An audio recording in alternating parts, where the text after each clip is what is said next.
Aujourd'hui, on parle solution. On va attendre que les dernières personnes se connectent et on va pouvoir enfin démarrer. Aujourd'hui, on parle solution pratique après avoir établi un contexte, perspective un petit peu historique de comment on en est arrivé à parler de ces thématiques-ci, entre QVT, RPS. Et aujourd'hui, on va faire une cible. On a parlé diagnostic mardi midi. Aujourd'hui, on s'intéresse aux solutions. Une fois qu'on a posé notre diagnostic, quelles solutions peut-on mettre en place en fonction des résultats de notre analyse, de ce premier diagnostic, pour aller améliorer la QVT à la racine. Donc, on va encore attendre quelques instants et on va pouvoir se lancer.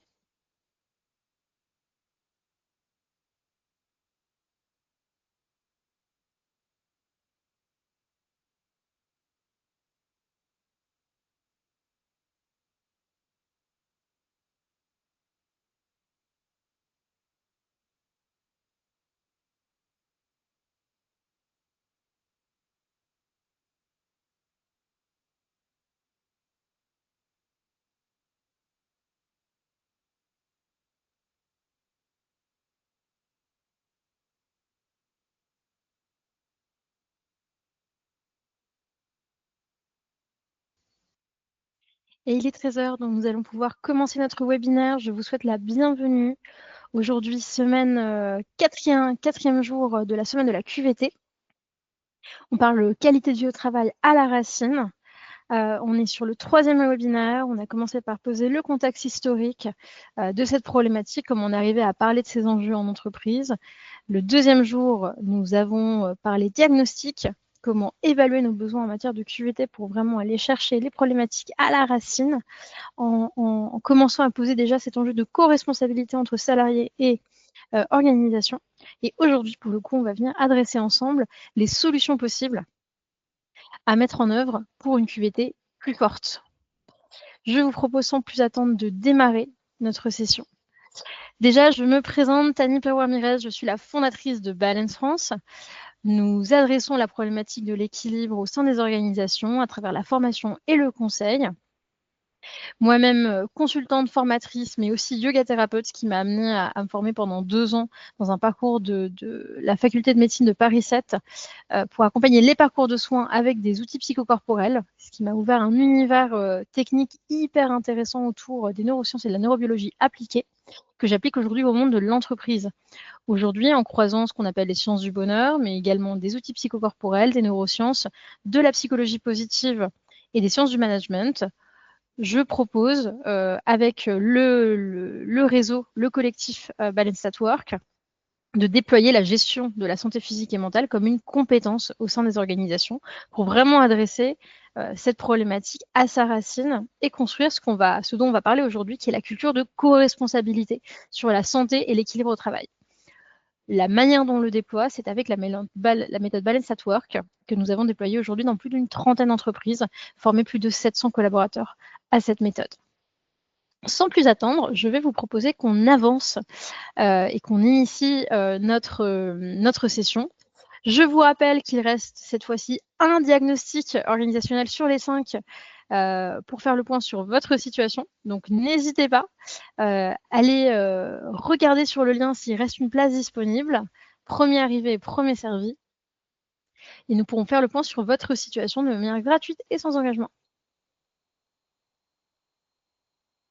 Récapitulons déjà un petit peu la semaine. Aujourd'hui, de où on en est par rapport à notre réflexion, sur quoi j'ai été amenée à vous inviter de réfléchir pendant la semaine de la QVT. Nous avons évoqué ensemble que pour adresser nos enjeux de qualité de vie au travail, il faut avant tout, avant de réfléchir organisation, avant de penser à un baby-foot pour créer du lien, de penser des temps collectifs, on va déjà se poser la question de est-ce qu'aujourd'hui nos salariés sont en capacité d'adresser leurs besoins physiologiques et psychologiques essentiels malgré les aléas, en tout cas de la vie professionnelle? Est-ce qu'ils sont aujourd'hui armés pour faire face aux pics d'intensité, aux moments de ralentissement, à l'arrivée de nouvelles équipes, aux réorganisations, tout en continuant à adresser leurs besoins essentiels? Assez souvent, alors avant même d'aller sur des enjeux de management, on se rend compte que les individus sont dans une phase qu'on va nommer de déséquilibre, qu'on peut venir adresser de manière assez concrète.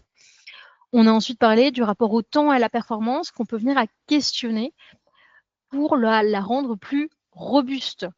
Aujourd'hui, on critique une performance qui est vue comme trop linéaire et qui crée un décalage entre les possibilités réelles des équipes, ne serait-ce que d'un point de vue biologique, par rapport à des fois des objectifs qui sont un peu trop théoriques et qui rendent l'organisation fragile. Quand on est à flux tendu tout le temps, le jour où il y a un imprévu, c'est-à-dire très souvent dans le monde contemporain, on perd une marge de manœuvre et c'est le moment où on va rencontrer du turnover, des personnes qui se désengagent. Donc on a vraiment évité un questionnement dans le rapport au temps et à la performance, non pas pour dire qu'il faut travailler moins et qu'il faut chercher moins de performance, c'est vraiment une réflexion autour de comment on met de l'intelligence dans notre rapport au temps de travail et dans notre rapport à la performance, pour la rendre plus durable, soutenable. Enfin, nous avons fait la distinction entre les profils en se rappelant que finalement, quand on parle de qualité de vie au travail, oui, certes, il y a des besoins qui sont communs et universels, il y a des déclinaisons et des solutions qui vont être différentes en fonction des profils des individus. Heureusement, aujourd'hui, on dispose d'outils qui nous permettent de comprendre les grandes tendances de personnalité et de besoins. On ne va pas vivre le stress de la même manière et pour les mêmes raisons, à titre d'exemple. Donc l'idée, c'est aussi de se dire, en fonction des différents profils qu'on a au sein d'une équipe, on comprend que les solutions, le spectre de solutions doit être assez large pour pouvoir englober et accompagner l'ensemble. Une fois qu'on a posé ce socle, on a parlé diagnostic et on a parlé outils. Je vous ai introduit au cadre de la psychologie positive qui s'appelle le PERMA, dont on va reparler dans un instant, qui a été monté par le docteur Martin Seligman, qui est à l'origine de la psychologie positive, qui travaille aujourd'hui dans les meilleures universités américaines, UPenn, Harvard, Stanford. Nous avons parlé d'évaluation des enjeux physiologiques, des enjeux RPS, plutôt qui touchent davantage à la dimension psychologique, et aux enjeux de performance et de rapport de temps. Sur la base de l'ensemble de ces diagnostics, que vous pouvez retrouver en replay à tout moment sur notre chaîne YouTube, nous allons aujourd'hui parler d'une solution. Déjà, à la cœur de tout ça, je veux vous partager un retour d'expérience qui est qu'assez souvent, nos clients nous disent OK, nous mettons des solutions en place, mais ça devient très compliqué parce que plus on propose des solutions et plus on a l'impression d'avoir des salariés un peu passifs qui nous disent « Ah, bah, je pense être en burn-out, qu'est-ce que vous allez faire ?» Et qui disent ben, « On est un peu…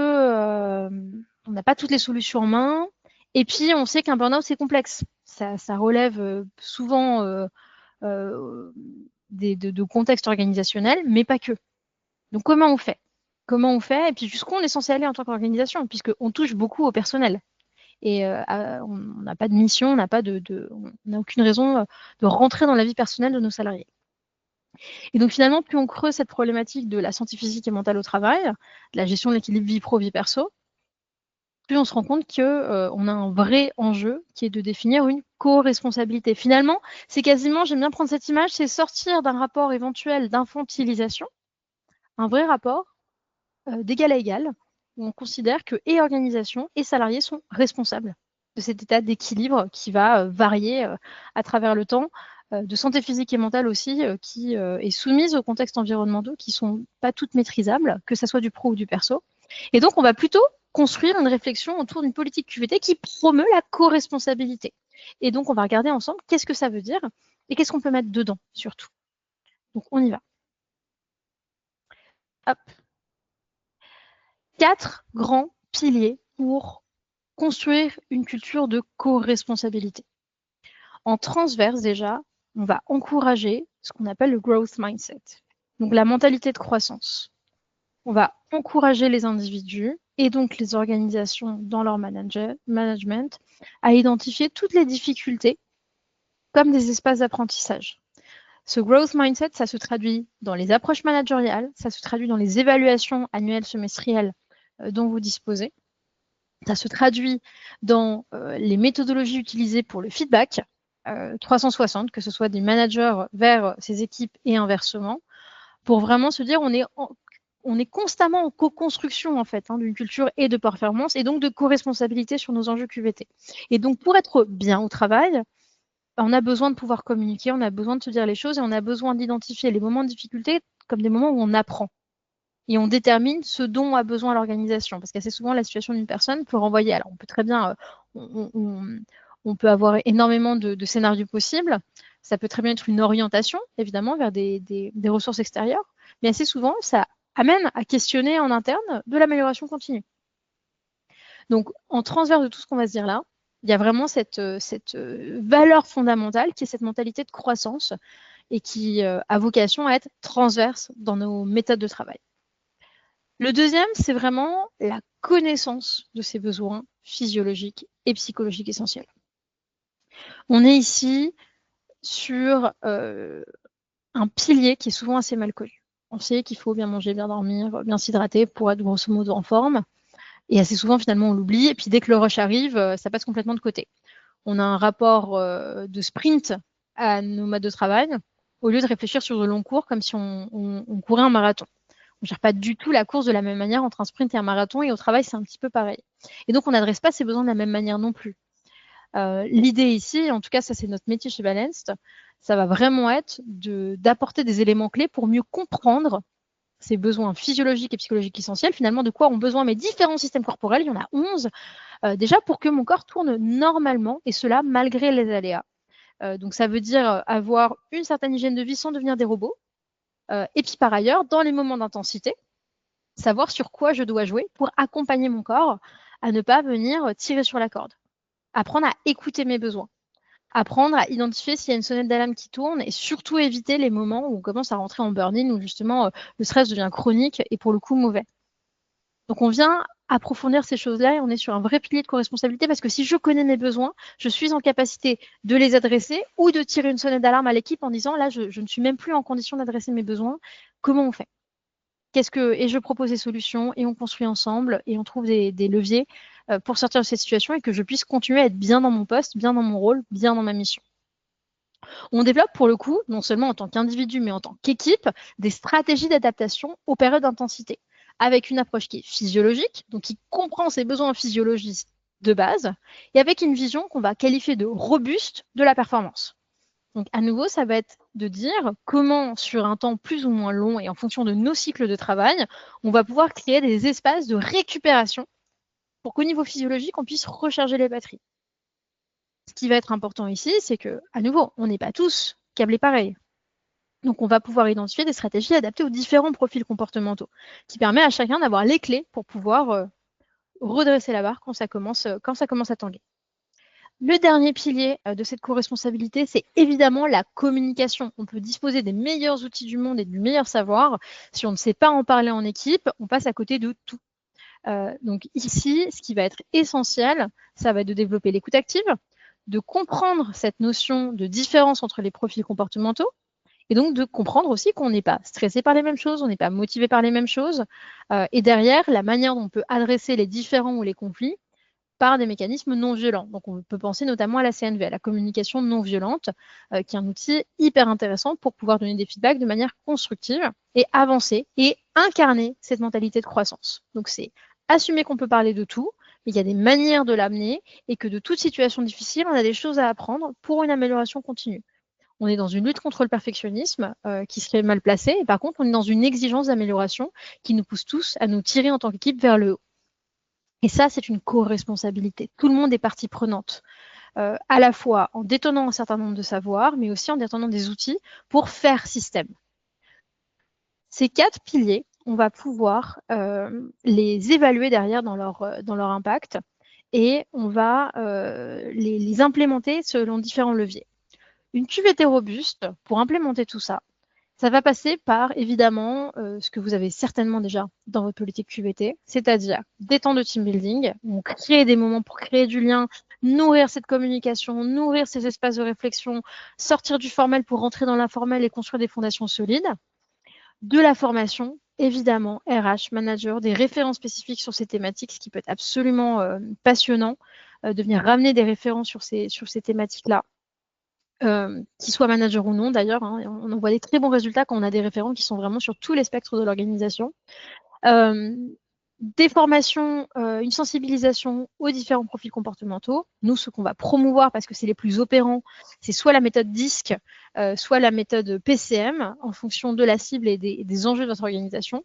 Et puis ensuite, il y a des accompagnements spécifiques où on va réfléchir à l'ergonomie. Est-ce que le cadre de travail est adapté pour favoriser déjà ces besoins, le fait d'adresser ces besoins physiologiques et psychologiques essentiels. On revient vraiment à ces bases-là. Donc, 4 grands axes sur lesquels on peut venir nourrir nos 4 piliers. Et donc, en termes d'indicateurs, ce qu'on va proposer, et qu'on retrouve finalement assez peu en France, c'est le modèle PERMA, qui cette fois-ci ne s'intéresse pas juste au problème, mais qui va vraiment qualifier comment on accompagne les individus et les organisations, non pas à ne pas aller mal, mais à aller bien. C'est how do we make people thrive. C'est vraiment ça le concept de Martin Seligman. Donc comment on encourage les individus et les organisations à s'épanouir. 5 grands piliers dans ce système auquel s'est rajouté un axe central. J'en parlais dans le webinaire de mardi. On a notre capacité à ressentir des émotions positives. Dans émotions positives, on n'est pas sur quelque chose de naïf, hein. On est vraiment sur notre résilience, notre gestion du stress, notre capacité à prendre de la perspective, notre capacité à développer notre intelligence émotionnelle, la question de l'engagement, la qualité relationnelle, le sens qu'on donne à notre métier et aux relations qu'on entretient au travail, et notre capacité à voir le chemin parcouru finalement, tous nos accomplissements.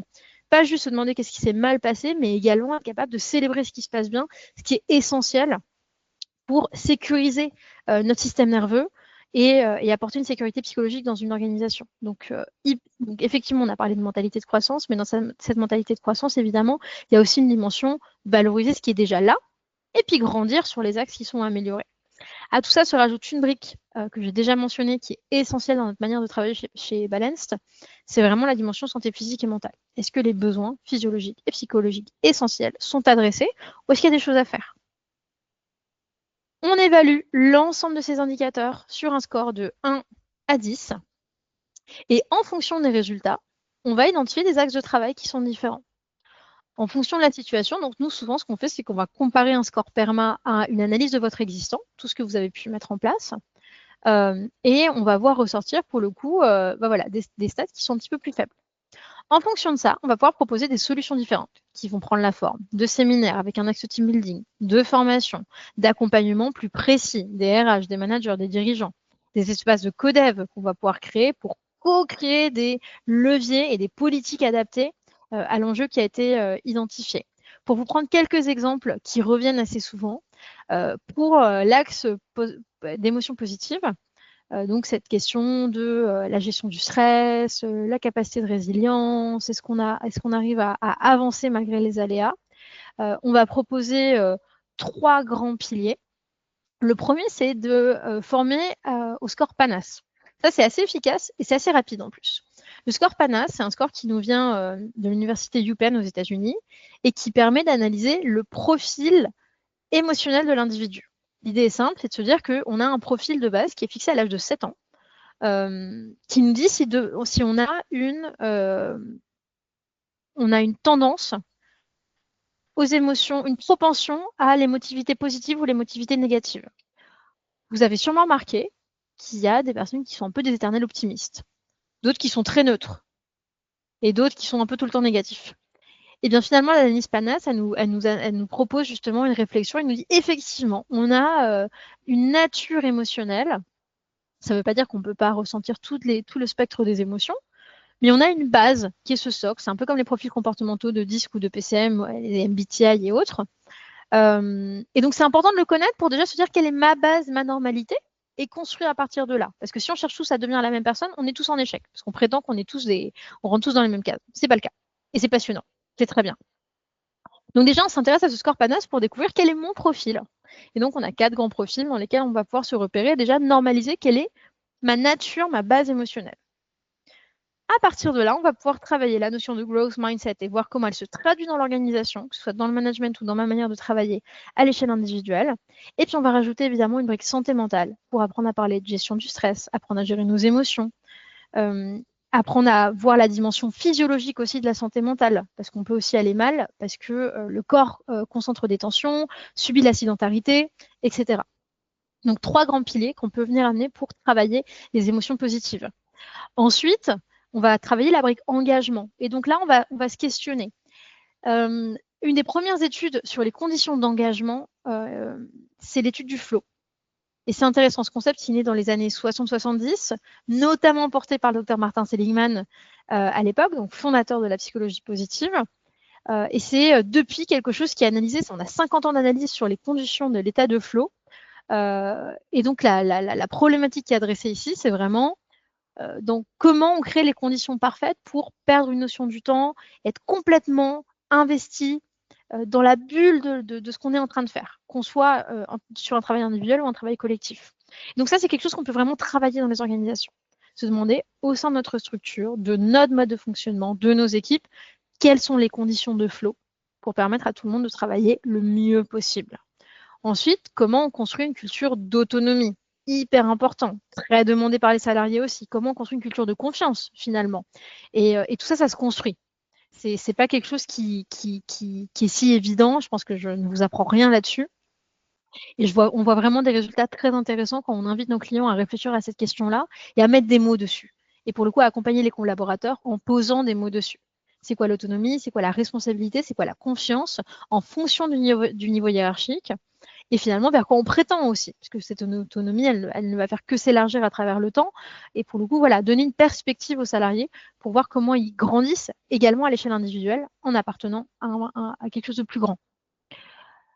Troisième axe, comment on développe l'amitié, le team building, ce lien. Pourquoi? Parce qu'aujourd'hui, toutes les sciences du bonheur au travail nous pointent vers un axe, qui est de dire l'amitié au travail est essentielle. À partir du moment où on a un bon ami au travail, on est plus engagé.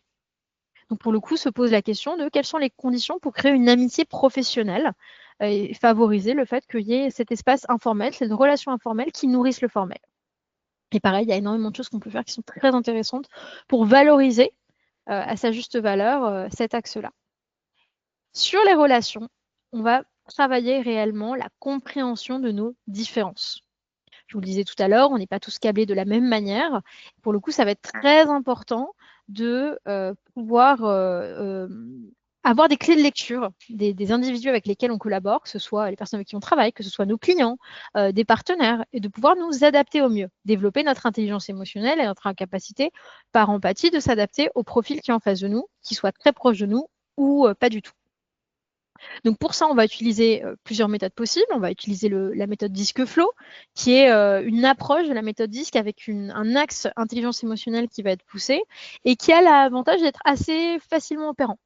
Il est assez simple à comprendre. On a 8 grands profils qu'on va pouvoir utiliser en peu de temps. Quand on a des managers, qu'on veut aller un cran plus loin, où on a des fonctions commerciales qui ont vraiment besoin d'avoir cette capacité de lecture, de manière beaucoup plus approfondie, on va aller sur le PCM, le Process Comme Model, qui va aller un cran plus loin et qui est encore plus intéressant d'un point de vue base scientifique. À ça, on va rajouter de la formation en communication, notamment avec de la communication non violente, et on va encourager tout ça à travers des temps de team building qui vont favoriser l'application de ces méthodes. Parce que c'est très bien de voir de la théorie, mais nous, surtout, ce qu'on veut, c'est de l'application. Donc, on crée des expériences pour favoriser l'intégration de ces outils dans le quotidien. Quatrième axe, le sens. Et le sens, il est essentiel dans le monde du travail aujourd'hui. Pour développer le sens au travail, on va proposer des ateliers de job crafting. On va réfléchir derrière tout métier. Et vraiment, hein, la première étude sur le job crafting, celle qui a fait connaître le concept, c'est une étude aux États-Unis sur le travail de femmes et hommes de ménage dans un hôpital. Et donc, on compare l'exécution, l'engagement, la performance des personnes qui ont fait du job crafting, donc qui ont travaillé le sens derrière leur métier, l'impact qu'ils ont à travers leur métier quotidien. Et donc, on voit une différence qui est absolument énorme. Les statistiques m'échappent, mais l'impact est notable. D'ailleurs, je mettrai le lien vers l'étude dans la publication de la conférence, parce que c'est vraiment passionnant. Et en tout cas, on a développé un atelier de job crafting qui permet aux équipes de travailler là-dessus et donc vraiment d'avoir cette piqûre de rappel sur pourquoi mon métier est utile, quelle est ma mission, qu'est-ce que j'apporte et pourquoi même la plus petite action de mon quotidien a un sens beaucoup plus grand et contribue à un tout. Travailler la transparence, et donc quand je parle de transparence, ça va vraiment être une transparence sur les attentes, une transparence sur le cadre de travail dans lequel on est. Ça ne veut pas dire qu'on est obligé de tout dire, mais par contre, les règles ont besoin d'être extrêmement claires. on se rend compte souvent quand on réalise nos audits, nos diagnostics auprès des organisations qu'on accompagne, que pour beaucoup de salariés, il y a vraiment des flous. Il y a des espaces de flou dans les règles managériales, dans la prise de décision, dans ce qu'on attend d'eux, sur les cadres, les éléments qui vont confirmer ou non leur possibilité d'évolution. Donc on travaille aussi sur comment on rend, en tout cas les règles, le plus claires possible et on laisse le moins de flou possible pour favoriser du sens dans notre travail. Comment on crée finalement une sécurité psychologique, puisque comme le cadre est clair, finalement l'individu il peut se placer en toute aisance et après il est à l'aise ou pas avec les règles et puis après c'est à lui de décider s'il est bien dans cette organisation, mais en tout cas il n'y a pas de débat, il n'y a pas de flou et on peut avancer avec une communication qui est forte. L'accomplissement, on revient à la notion de growth mindset et de comment on évalue. On va travailler spécifiquement sur les feedbacks et l'évaluation continue, formelle et informelle, pour vraiment faire de l'accomplissement une valeur additionnelle à votre politique QVT. Et vraiment, on voit des impacts énormes dans les organisations et dans les équipes en termes d'engagement. Hyper, hyper important. Pas très commun dans la culture française. Ou sinon, on va avoir tendance beaucoup à voir dans la culture du feedback, la culture sandwich. Ça c'est bien et ça c'est mal. Non, mais finalement, et puis ça c'est bien de toute façon, donc t'inquiète pas. Et donc finalement, on n'arrive pas à faire passer les messages. Donc voilà, il y a un vrai quand même sujet là-dessus souvent dans les équipes. Donc on vient de travailler sur cet axe-là. Et enfin, l'axe santé. À nouveau, pour construire de la co-responsabilité, il faut être sûr que nos équipes sont en capacité de gérer leur santé physique et mentale au quotidien, qu'elles en comprennent les enjeux, qu'elles savent demander de l'aide aux bonnes personnes si c'est nécessaire. Donc on va travailler de deux manières. On va faire de la sensibilisation, des événements dédiés, pour comprendre ses besoins physiologiques et psychologiques essentiels, apprendre à les adresser et savoir s'orienter, parce qu'évidemment, on ne peut pas toujours tout gérer. Si on commence à avoir des problématiques de santé fortes, évidemment qu'on on va pas s'inventer médecin. Donc, savoir vers quel professionnel de santé s'orienter et à partir de quand. Le dernier axe, ça va être d'encourager certains perks. Est-ce qu'on met en place des outils particuliers? Est-ce qu'on promeut des accès? Est-ce qu'on met en place une application de sport dans l'organisation? Est-ce qu'on organise des sorties sportives pendant les semaines intenses pour être sûr de décompresser et sûrement, si on était très sédentaire pendant une semaine, on s'encourage mutuellement à sortir de tout ça. Donc voilà, 6 grands axes qui permettent vraiment de saisir la QVT à sa racine, au service de l'engagement, au service de la performance. Et finalement aussi, on est sur une réponse transverse à la fois aux attentes de la Gen Z, mais aussi aux besoins réels des autres générations qui ont une culture de travail qui est peut-être un peu différente, et c'est normal, chaque génération porte ses valeurs. Mais ici, on est vraiment à la fois sur l'universalité des besoins, mais pas d'universalité dans l'application. On comprend qu'on n'est pas tous pareils et toutes les organisations ne sont pas identiques. Donc, on a un enjeu de co-construction. Et là, on est là pour vous aider si c'est quelque chose, si c'est un besoin que vous avez. Et un enjeu de co-responsabilité. C'est une culture de co-responsabilité qu'on invite à déployer pour une QVT forte. L'ensemble de ces axes permet vraiment de répondre à une attente qui est croissante à l'échelle, j'en parlais de la Gen Z, à l'échelle des millennials qui se retrouvent en sandwich entre deux générations qui ont des valeurs très différentes dans le rapport au travail, qui sont peut-être jeunes parents ou en tout cas voilà, qui portent des responsabilités professionnelles et familiales, et les d'autres générations qui voilà, portent un rapport au travail très intense. Donc on vient ici vraiment adresser quelque chose pour l'ensemble des générations, qu'on va cibler aussi de manière spécifique en fonction des démographies des équipes qu'on accompagne, pour vraiment aller toucher les problématiques à la racine.